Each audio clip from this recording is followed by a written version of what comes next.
Imaginez un instant, chaque paiement africain, chaque tasse de café éthiopien achetée par un marchand kényan, chaque transaction minuscule ou colossale, n'a plus à franchir l'Atlantique pour obtenir sa bénédiction. Fini les détours invisibles qui imposaient au commerce africain de traverser, symboliquement et concrètement, les couloirs du dollar avant d'atteindre leur but. Pendant des décennies, acheter, vendre ou investir sur le continent signifiait d'abord s'agenouiller devant une monnaie étrangère, dans un rituel que l'on croyait inévitable.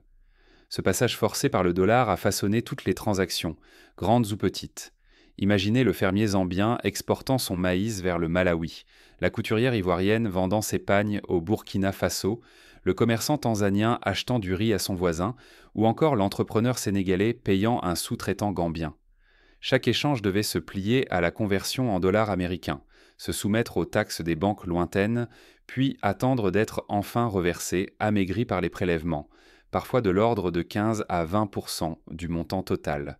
Année après année, ce mécanisme a coûté au continent des milliards envolés, jamais investis dans les écoles, dans les hôpitaux, ni dans les inventions africaines. Mais le coût véritable allait bien au-delà du financier. Il était psychologique, la nécessité de demander la permission pour commercer, l'humiliation feutrée d'un regard étranger qui surveille, valide, autorise chaque opération. Même entre pays frères, même lorsque le produit, l'acheteur et le vendeur étaient tous africains, la décision finale se prenait ailleurs, à des milliers de kilomètres, dans des bureaux anonymes à New York ou à Londres. Ce qui semblait aller de soi n'était qu'un réflexe conditionné, un rituel appris, la dépendance habillée en procédure normale. Plus besoin de chaînes apparentes, la servitude se faufilait dans les logiciels, les tableaux de conversion, les signatures électroniques, invisibles, impitoyables. Cette dépendance était devenue si naturelle qu'elle était rarement remise en question, même par les économistes du continent. Pourtant, il y a quelques jours, un événement discret a rompu le sort. Sans tambour ni trompette, une plateforme a été activée, le DRPP du COMESA. Sa mission ? Offrir aux Africains la possibilité de régler leurs échanges en monnaie locale. Le Malawi peut désormais payer la Zambie en kwacha, le Kenya commercer avec l'Égypte en shillings ou en livres, sans effleurer le dollar, sans céder de valeur aux banques étrangères. Ce n'est pas un simple gadget technologique. C'est un tremblement de terre dans la logique monétaire. L'Afrique n'attend plus l'approbation. Elle démontre qu'elle peut inventer, posséder et faire tourner ses propres systèmes financiers, sans fracas, juste avec la force tranquille de la technologie. Refuser ce chemin, c'est condamner le continent à perdre des milliards, année après année, à rester sous la coupe de règles étrangères, à oublier la dignité du commerce libre et à risquer de basculer dans une nouvelle dépendance, cette fois numérique et invisible. Oser l'emprunter, c'est rouvrir la porte d'une souveraineté trop longtemps confisquée. Mais comment en est-on arrivé à cette dépendance monétaire et pourquoi le changement semblait-il impossible ?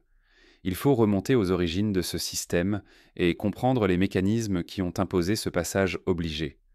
Pendant des décennies, l'Afrique a fait du commerce avec elle-même, mais toujours avec la permission silencieuse de l'Occident.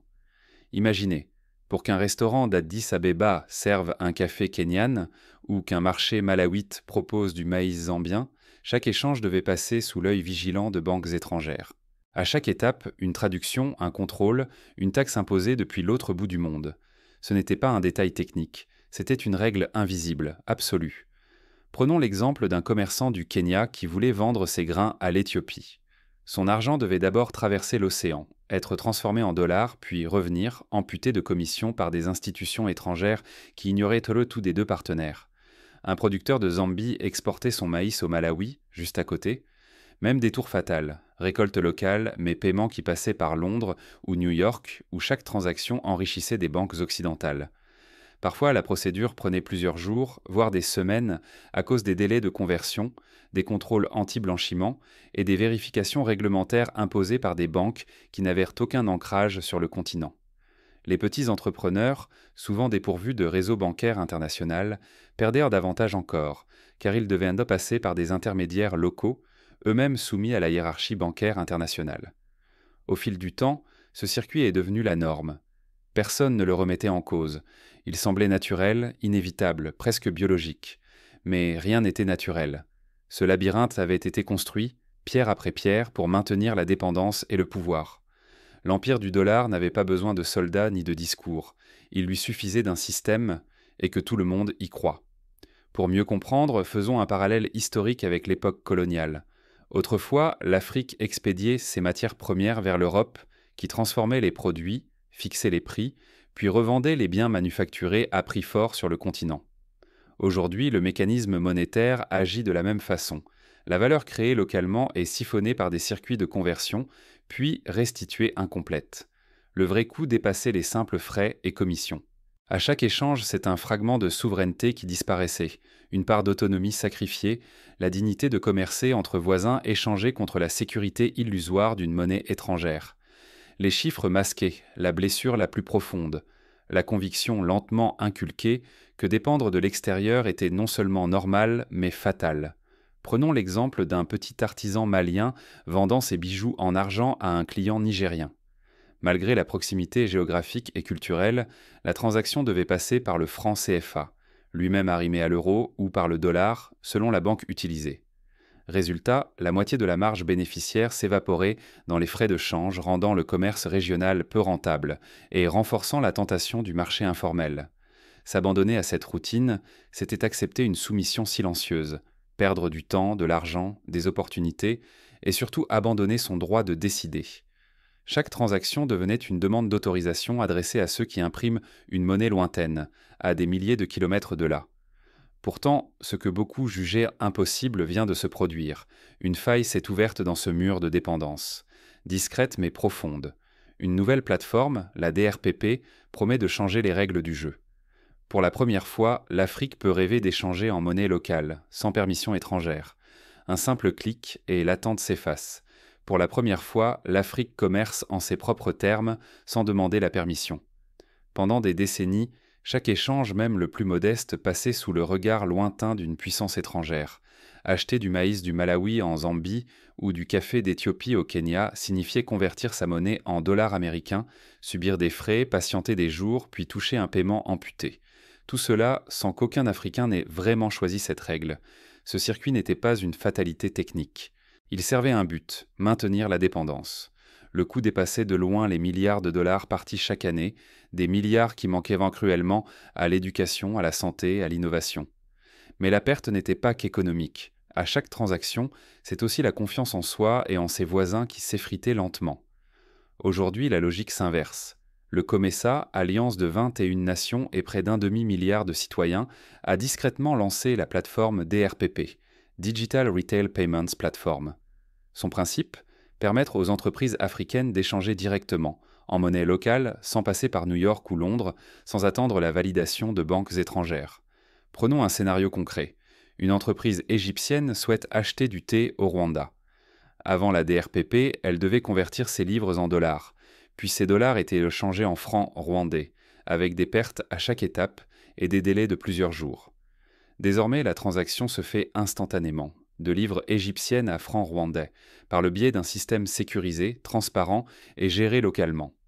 Imaginez, le Malawi paie la Zambie en kwacha instantanément. Le Kenya achète des équipements médicaux à l'Égypte en shilling, réglés sur place. Un agriculteur rwandais vend son maïs à un commerçant burundais. La transaction ne quitte plus le continent. En quelques secondes, l'argent arrive entier, sans frais cachés, sans délai imposé par des institutions anonymes. Cette désintermédiation va au-delà de la technique. Elle brise le vieux mythe. La confiance monétaire n'a plus besoin d'être importée. Avant, les banques étrangères imposaient leur rythme, prélevaient leur part, décidaient sur de qui avait le droit de commercer. Aujourd'hui, ce sont les PME, les agriculteurs, les commerçants locaux qui s'approprient la nouvelle donne. Peu à peu, la révolution s'infiltre dans le quotidien. Ce ne sont plus les élites ni les multinationales qui dictent la cadence, mais la multitude silencieuse de ceux qui vivent et produisent ici. Ce n'est pas une révolte bruyante. Aucune bannière ne brûle, aucune déclaration d'indépendance n'est lancée depuis une tribune. C'est le retour du bon sens. Si la valeur naît ici, pourquoi son prix serait-il fixé ailleurs ? Ce n'est ni idéologique ni sentimental, mais radicalement logique. L'Afrique choisit enfin de commercer comme elle respire, sans attendre le feu vert de l'étranger. Mais ce basculement n'est pas sans péril. Si ce système échoue ou tombe sous une main étrangère, le vieux tunnel pourrait renaître sous une forme numérique. Une dépendance, invisible, mais tout aussi réelle. L'outil ne suffit pas. Il faudra le gouverner, le défendre, l'ancrer comme bien commun. Regardons l'exemple de l'Union européenne qui s'est dotée de l'euro pour éviter la domination du dollar dans les échanges intra-européens. Mais même là, la souveraineté n'est jamais totale. Les géants technologiques américains détiennent encore une partie des infrastructures de paiement. L'Afrique doit tirer les leçons de cette expérience. La monnaie, certes, mais aussi la technologie, doivent rester sous contrôle souverain. Le futur se joue ici, dans la capacité à transformer ce nouvel outil en une force durable. Mais l'histoire montre que toute conquête attire des convoitises et que la vigilance s'impose plus que jamais. Le véritable affrontement débute ici. À qui reviendra l'infrastructure, le code, la gouvernance ? La plateforme DRPP n'est pas qu'un outil, c'est l'étincelle d'une révolution dont les ondes de choc pourraient redessiner l'équilibre de tout un continent. Si ce modèle s'impose, il pourrait s'étendre bien au-delà du COMESA. Imaginez, chaque pays africain, de la Méditerranée au Cap, d'Atlantique à l'océan Indien, capable d'échanger directement avec ses voisins. Plus besoin d'attendre la validation du dollar ni de dépendre de systèmes venus d'ailleurs. L'Afrique aurait enfin le pouvoir de tracer sa propre route, de choisir ses alliances, d'établir ses priorités et d'offrir à ses citoyens le droit de commercer sans tutelle étrangère. Mais cette liberté naissante porte en elle un paradoxe. À mesure que l'infrastructure numérique s'enracine, elle devient centrale, incontournable. Lorsque des millions de transactions circulent chaque jour sur ce réseau, le retour en arrière devient presque impensable. Comme jadis le rail ou l'électricité, ces nouveaux réseaux modifiant la carte pour toujours. L'Afrique ne demande plus la permission. Elle décide, elle agit. Toutefois, derrière cette conquête, un nouveau danger se profile. Car au moment même où l'Afrique s'affranchit du joug monétaire occidental, une autre menace s'infiltre, la colonisation technologique. Derrière chaque plateforme, chaque ligne de code, se cachent souvent les géants du logiciel, les fournisseurs de serveurs, les maîtres des données, la plupart basés hors du continent. Si les clés du système restent étrangères, la dépendance ne disparaît pas. Elle change simplement de visage. C'est ici que tout se joue. La souveraineté numérique. Qui possède le code source ? Qui contrôle les serveurs, les flux de données, les droits d'accès ? Qui peut modifier les règles, corriger les bugs ou couper le service ? Si la réponse n'est pas africaine, alors l'autonomie reste un mirage. La liberté promise risque de se dissoudre, et la révolution pourrait n'être qu'un simple transfert de tutelle, d'une dépendance financière à une dépendance numérique. Prenons l'exemple de l'Inde, qui a massivement investi dans ses propres infrastructures de paiement numérique, UPI, et dans ses data centers nationaux. Ce choix stratégique lui permet aujourd'hui de résister aux géants étrangers et d'imposer ses propres standards. L'Afrique a l'opportunité de suivre une voie similaire en créant ses propres plateformes, en formant ses ingénieurs et en hébergeant ses données sur le continent. La vigilance est impérative. L'histoire ne cesse de démontrer qu'on peut troquer une chaîne pour une autre, tangible ou invisible. Le véritable enjeu n'est pas seulement de briser l'emprise du dollar, mais d'éviter de tomber sous une nouvelle domination, cette fois digitale. Pour que cette conquête soit réelle et durable, l'Afrique doit écrire son propre code, héberger ses propres serveurs et former ses propres experts. En définitive, perdre la maîtrise de l'infrastructure reviendrait à troquer une tutelle pour une autre, effaçant en un instant les progrès durement acquis et relançant le cycle de la dépendance sous une forme inédite. Mais une question demeure. L'Afrique saura-t-elle transformer cet élan en véritable souveraineté, ou tombera-t-elle dans de nouvelles chaînes, moins visibles mais tout aussi contraignantes ? Le sort du continent pourrait bien se jouer dans les coulisses du code. La souveraineté ne s'achète pas. Elle se forge et se défend, ligne de code après ligne de code, décision après décision. Premier pilier, la propriété. Pour que la révolution numérique profite vraiment à l'Afrique, les serveurs, les logiciels et les protocoles doivent appartenir à des mains africaines, être hébergés sur le sol africain, gérés par des équipes africaines. Ce n'est pas seulement une question de fierté, c'est une question de survie économique et stratégique. Regardons le cas du Nigeria qui a lancé sa propre plateforme de paiement, Enaira, pour éviter la domination des réseaux étrangers. Bien que le projet ait rencontré des défis, il illustre la volonté de s'approprier l'infrastructure et d'en faire un levier de développement local. Deuxième pilier, la transparence. Tant que le code reste fermé, tant que les algorithmes sont des boîtes noires importées, la dépendance persiste, invisible mais implacable. Ouvrir le code, permettre l'audit public, partager la documentation, ce sont des remparts contre la confiscation du pouvoir par des intérêts cachés ou étrangers. Ici, la transparence devient une arme, la meilleure défense contre la manipulation et l'espionnage masqué. C'est ce qu'a fait le Brésil avec sa plateforme de paiement, PX, en publiant une grande partie de son code en open source afin de garantir la confiance de la population et la résilience du système. L'Afrique peut s'inspirer de cet exemple pour bâtir une infrastructure sûre et démocratique. Troisième pilier, la compétence. Sans expertise locale, la technologie ne sert à rien. Il faut investir massivement dans la formation d'ingénieurs, de développeurs, d'administrateurs, de juristes numériques africains. La gouvernance doit rester entre les mains de ceux qui connaissent les réalités et les besoins du continent, pas entre celles de consultants de passage ou de plateformes étrangères. Prenons le cas de l'Estonie, un petit pays qui a formé ses citoyens à la cybersécurité et à la programmation dès le plus jeune âge. Résultat, une administration totalement numérisée, des services publics efficaces et une souveraineté numérique enviée dans le monde entier. L'Afrique, forte de sa jeunesse et de sa créativité, est bien placée pour suivre ce modèle. La coopération internationale n'est pas exclue. Travailler avec d'autres blocs, échanger des innovations, oui, mais jamais au prix de céder le contrôle des architectures ou de la gestion des systèmes. Un partenariat qui exige d'abandonner la clé de la maison n'est pas une alliance, c'est une soumission déguisée. Tout commence par l'infrastructure. Ce ne sont pas les discours qui changent la vie, mais les câbles, les data centers, les réseaux de paiement opérés ici, par des équipes d'ici. Les vieilles habitudes, dépendre d'une monnaie étrangère pour chaque transaction, peuvent être brisées, mais seulement si l'infrastructure numérique reste entre des mains africaines, solidement ancrées dans le réel. Pour y parvenir, des étapes concrètes s'imposent. D'abord, établir une cartographie précise des ressources numériques déjà existantes. Où sont les data centers qui contrôlent les principaux hubs Internet? Quelles entreprises nationales maîtrisent la cybersécurité? Ensuite, il est urgent de mettre en place des programmes massifs de formation dans les universités, les écoles techniques et même les incubateurs de start-up. Les risques sont immenses.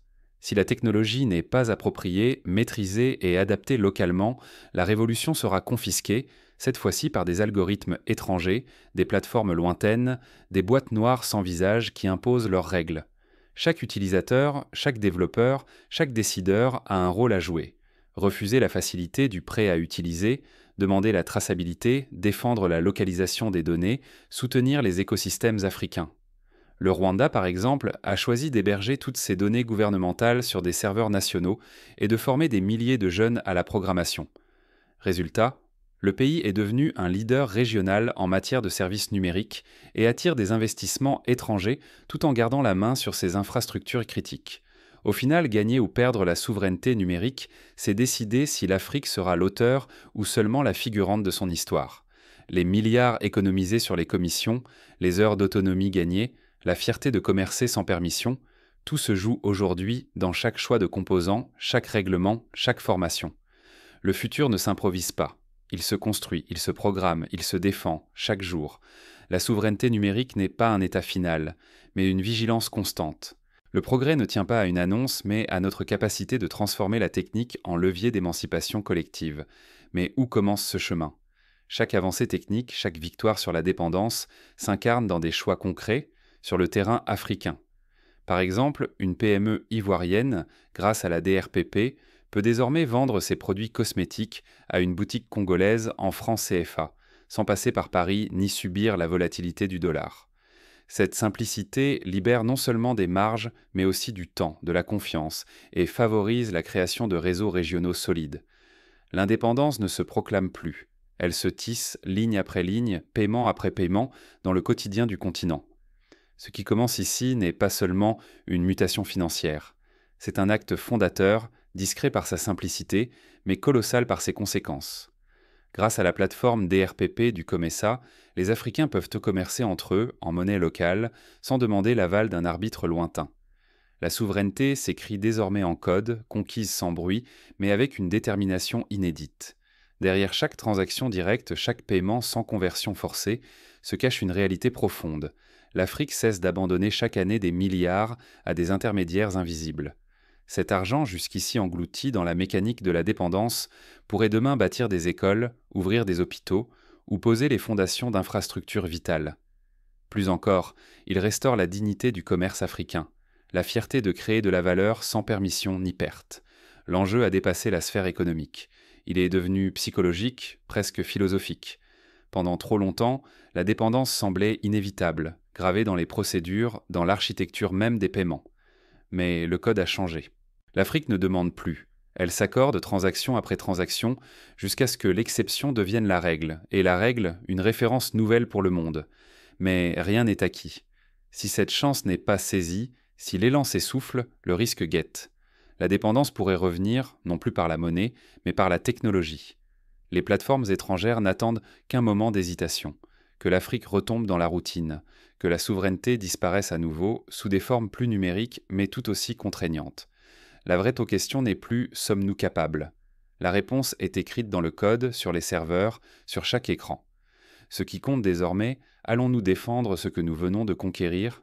Chaque utilisateur, chaque entrepreneur, chaque décideur, chaque citoyen a un rôle à jouer. Soutenir la DRPP et les infrastructures africaines, ce n'est pas un simple choix technique, c'est un acte de souveraineté, un vote pour l'avenir. Il est temps de valoriser nos compétences, de miser sur nos ressources, d'investir dans nos propres outils. L'indépendance d'hier s'arrachait par des discours enflammés. Celle d'aujourd'hui se construit ligne de code après ligne de code dans le silence du progrès, la patience de l'adoption, la force de l'intelligence collective. Ce que nous décidons maintenant déterminera si l'Afrique sera actrice ou spectatrice de la prochaine ère économique. Prenez position. Informez-vous, soutenez, adoptez, exprimez-vous.